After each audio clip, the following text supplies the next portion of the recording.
Did you ever imagine that a creature declared extinct nearly a century ago could claw its way back into scientific headlines?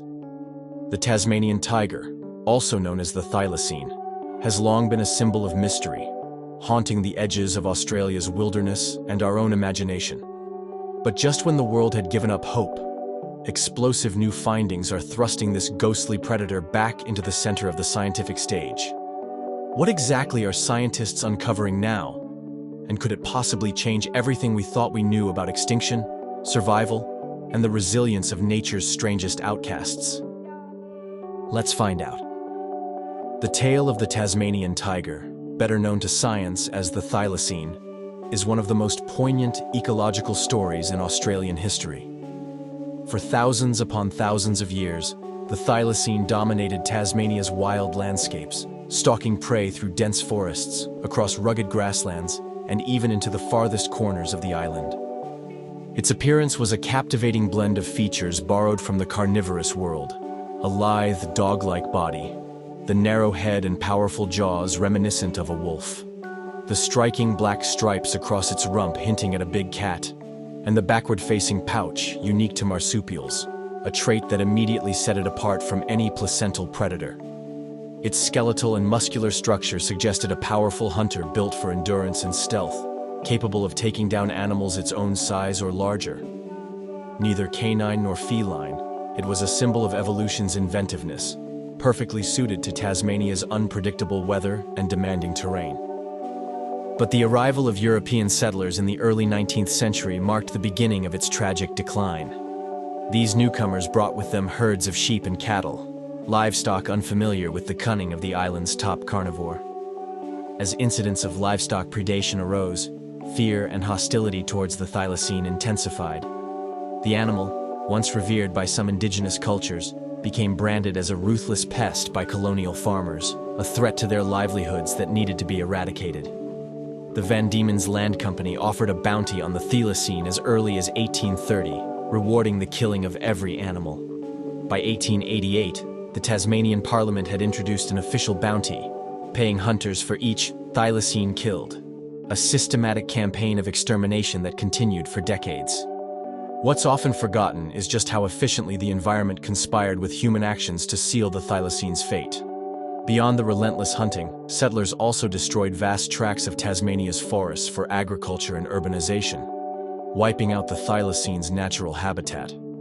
The introduction of new diseases, competition from invasive species such as dogs and later foxes, and the effects of widespread human disturbance created a perfect storm. The thylacine didn't just suffer from bullets and traps, its world itself was being dismantled. By the early 1900s, the wild population had been driven to the brink. Solitary survivors, if any remained, were scattered across isolated tracts of wilderness, unable to find mates or sustain a healthy population. Genetic studies have since shown that the thylacine population experienced a significant reduction in genetic diversity, even before European settlement, further complicating their chances of survival in the face of so many threats. The last confirmed wild Tasmanian tiger is believed to have been killed between 1910 and 1920, but official records were soon overshadowed by the tragic fate of the last captive animal. This was Benjamin, a lone thylacine at the Hobart Zoo, who spent his days pacing a concrete enclosure, a living relic of a vanishing era. His death in 1936 marked not just the loss of a species, but a dramatic turning point in public consciousness about the impact of human activity on fragile ecosystems. The world was left to grieve, reflecting on a chapter of natural history, closed not by time or natural causes, but by the relentless push of human expansion. The extinction of the thylacine became a cautionary tale, a stark reminder that once a thread in the intricate tapestry of an ecosystem is broken, it cannot easily be woven back. But did the thylacine ever really disappear?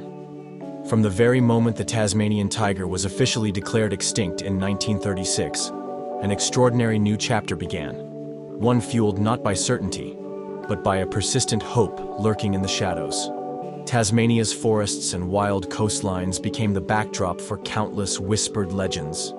Farmers would pause at dusk, gaze into the drifting fog, and claim they'd seen stripes glide across the hillsides, fleeting, spectral forms sprinting out of reach. Bushwalkers, venturing deep into the wilderness, would report hearing peculiar animal calls, the yapping or coughing bark that traditional lore attributed to the thylacine. So began an era defined by contested evidence, tantalizing stories, and a fervent debate that continues to this day. Reports soon multiplied, not just in Tasmania, but even on mainland Australia, where the thylacine had supposedly vanished long before. The sightings spanned decades, from the late 1930s through to recent years, collecting in governmental logs, academic articles, and local newspapers alike. Hundreds upon hundreds of these encounters have been documented, often dismissed as misidentifications of foxes, dogs, or feral cats, but sometimes regarded as striking, credible accounts. The Australian government's Department of Environment and Energy itself acknowledges that since 1936, hundreds of such reports have been lodged, and independent reviews found that out of roughly 320 sightings from 1934 to 1980, nearly half were considered good sightings, claims from experienced bushmen, scientists, or park rangers, many of whom knew the animal's distinctive gait and markings well. The mystery only deepened as the decades passed. Expeditions were launched regularly in search of physical evidence, footprints, hair samples, scat, or holy grail of grails, a living or recently deceased specimen. Passionate naturalists staked camera traps in remote reaches of the Tasmanian wilderness. Early motion sensor photos produced fleeting, blurry forms, always seeming to flirt with the edge of believability. Scientific skepticism proved a stubborn adversary. No carcass was ever produced, nor did any photo or video offer irrefutable proof. The overwhelming possibility remained that in a land as dense and secretive as Tasmania, the thylacine could, at least for a time, have slipped through the cracks of our knowing. But if this was little more than romantic delusion, why did the flood of sightings never cease? Some suggest that the thylacine captured the Australian psyche so thoroughly that people simply wanted, even needed, to believe the animal had survived our era of careless loss. Others point out how similarities between Tasmanian tigers and dogs, or large cats, might lead to honest misidentifications, especially in the half-light of dawn or dusk. Yet, recent research has complicated the picture. A comprehensive review by the University of Tasmania analyzed more than 1,200 records of reported sightings from 1910 to 2019, using advanced statistical models to estimate the thylacine's possible persistence in remote regions after 1936. Their startling conclusion? The window for possible survival stretches into the late 20th century, even up to the 1990s or early 2000s, with a small chance that a few reclusive individuals might still endure in the dense wilds of southwest Tasmania. Such claims, though far from mainstream acceptance, have lent scientific weight to what was once only folklore. All the while, public fascination swelled. Major media outlets offered enormous cash rewards for hard proof. Ted Turner's $100,000 reward in 1983 was followed years later by an Australian news magazine's $1.25 million offer.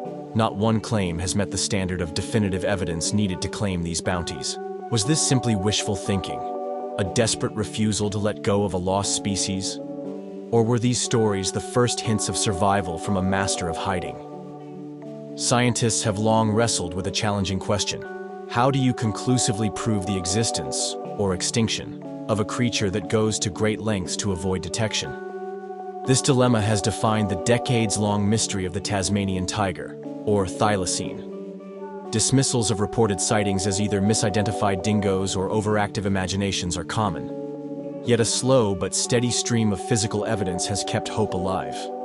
One of the most dedicated individuals in this quest has been Michael Moss, a passionate wildlife researcher who has devoted over 25 years studying and tracking potential thylacine sightings. Moss's investigations have taken him far beyond Tasmania's borders, reaching into remote forests and wilderness areas spanning from Gippsland in Victoria, across the treacherous waters of the Bass Strait, and into the wilds of Tasmania itself. His persistence and first-hand accounts, including rare videotaped footage, have garnered significant media attention. Television documentaries and podcast features have showcased his work, inviting viewers and listeners to examine the intriguing evidence he has collected. These images and reports raise a compelling question. Could a tiny, elusive population of thylacines still be surviving undetected in these dense, remote forests? The rugged terrain and thick vegetation of Gippsland, combined with the isolation of Tasmania, present perfect hiding places for this elusive predator. While mainstream science remains cautious, Moss's decades of research remind us that nature often keeps its most extraordinary secrets in the most unexpected places. But the real shockwaves began when science turned its gaze to the past. Not with binoculars, but with the microscope. Preserved thylacine pelts and bones stored in museum collections yielded DNA samples that were suddenly, thanks to new genetic technology, rich sources of hidden information. What scientists found was extraordinary. The thylacine's genome, when sequenced and compared to other marsupials and placental mammals, revealed clues not only about its distant evolutionary journey, but about its vulnerabilities and strengths. Geneticists uncovered shocking similarities to canines, the very animals that outcompeted them centuries earlier. But they also discovered genetic bottlenecks, signs that the thylacine population was already struggling with low numbers and inbreeding before European settlers arrived. Suddenly, extinction seemed less a single tragic moment and more an agonizing, centuries-long process. Do these findings mean that extinction is sometimes written into the genetic code long before the final individual vanishes? Inspired by this flood of genetic data, some of the world's most ambitious biologists have set their sights on what was once considered pure science fiction, resurrecting the thylacine from extinction. Teams at leading universities in Australia and the United States are leveraging CRISPR, cloning and advanced marsupial reproductive science to bring the Tasmanian tiger back. By inserting recovered thylacine DNA into the reproductive cells or embryos of the closely related fat-tailed dunnart, scientists hope to encourage the birth of living thylacine hybrids, possibly within the coming decades. As incredible as it may sound, lab-grown marsupials have already survived through early developmental stages. But are the ethics as clear as the science? Would a resurrected thylacine even be the same animal? Or just a biological facsimile? An echo produced by human hands, not by wild evolution. While future labs work feverishly, some researchers are focused on the here and now. Every few years, a wave of new sightings erupts, some quickly dismissed, others much more tantalizing. Take, for example, the much-discussed photo captured by a tourist deep in the Tasmanian bush, a picture reviewed by wildlife biologist Nick Mooney, who described it as one of the most convincing pieces of evidence he'd ever seen. Or the consistent cluster of reported thylacine sightings around Gippsland, Victoria, and researchers describing an animal matching the extinct tiger's unmistakable stripes and gait. Could all of these be hoaxes? Or is it possible that a tiny population somehow survives, hidden in wild, unreachable pockets where modern detection fails? What exactly would it take for the world to believe again? A single, clear, high-quality photograph? DNA from fresh scat samples? The capture of a living animal? And how would such a rediscovery change our relationship with extinction and wild nature altogether? Are we on the precipice of rewriting the rules of what vanishes and what can return? Why does the Tasmanian tiger's fate matter? The thylacine is more than an animal. It's a symbol of everything we stand to lose in the face of careless destruction, but also of how nature sometimes keeps her secrets long after we think the last chapter has closed. Each new piece of evidence forces us to question the finality of extinction. Are we mere witnesses to a natural process? Or do we carry a deeper responsibility as the species that both destroyed and may now resurrect the world's lost wonders? Imagine what it would mean for science, conservation, and for our own sense of hope if the Tasmanian tiger were spotted alive, or even reanimated in a lab. For decades, teams of scientists, amateur experts, and devoted locals have combed the dense undergrowth and remote valleys of Tasmania and southern Australia, laying camera traps, analyzing footprints, and capturing every reported bark or growl. Each expedition returns with new questions, some promising leads, and a few blurry shadows in the mist. Is it all chasing ghosts, or could the next discovery be just around the corner? Only time and tenacious research will tell.